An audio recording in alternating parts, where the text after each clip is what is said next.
Cristiano Ronaldo যেখানে হাত দিয়েছেন সেখানেই যেন সোনা পড়েছে, কথাটা আমরা বলতেই পারি। প্রথমবারের মতো আল নাসর এবার সৌদি প্রো লিগের টাইটেল অর্থাৎ সৌদি প্রো লিগ শিরোপা জিতে নিয়েছে। ক্রিস্টিয়ানো রোনালদো অনবদ্য নৈপুণ্য, যেখানে 2 গোল করেছেন, অসাধারণ খেলেছেন, ম্যান অফ দ্য ম্যাচ হয়েই দলকে শিরোপা জিতিয়ে ছাড়লেন তিনি।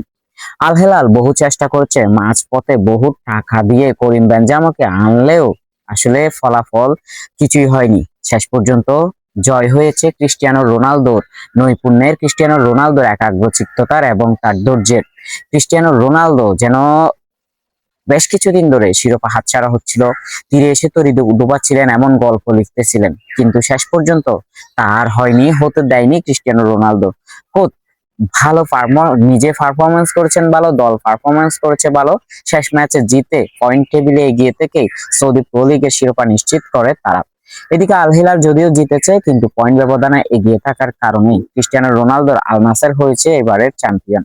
চ্যাম্পিয়ন টাইটেল জিতে কান্নায় ভেঙে পড়তেও দেখা যায় ক্রিস্টিয়ানো রোনালদোকে। পরিবার সহ সবাই উদযাপন করেছেন এই সেই ট্রফি জয়ের আনন্দ। ক্রিস্টিয়ানো রোনালদো এলেন, দেখলেন, জয় করলেন, কথাটা যেন তার বেলায় সাজে। পৃথিবীতে দ্য গ্রেটেস্ট অল টাইম যদি বলা হয়, ক্রিস্টিয়ানো রোনালদোর নাম আপনি কখনোই বাদ দিতে পারবেন না। মেসি ভালো, তবে ক্রিস্টিয়ানো রোনালদো কি সবচাইতে বেশি ভালো? এখন সেই প্রশ্নই থেকে যায়। শুধুমাত্র একটা বিশ্বকাপ শিরোপা, যেটি আরো বেশি ক্রিস্টিয়ানো রোনালদোকে এগিয়ে দিবে মেসি থেকে 1000 গুণ। 973 গোল তো করে ফেলেছেন ক্রিস্টিয়ানো রোনালদো, 1000 গোলের মাইল ফলকেরও খুব কাছে। তাকে ছোঁয়ার মতো হয়তো আর কোনো ফুটবলার ভবিষ্যতে পৃথিবীতে আর জন্মাবে না। Cristiano Ronaldo one and only.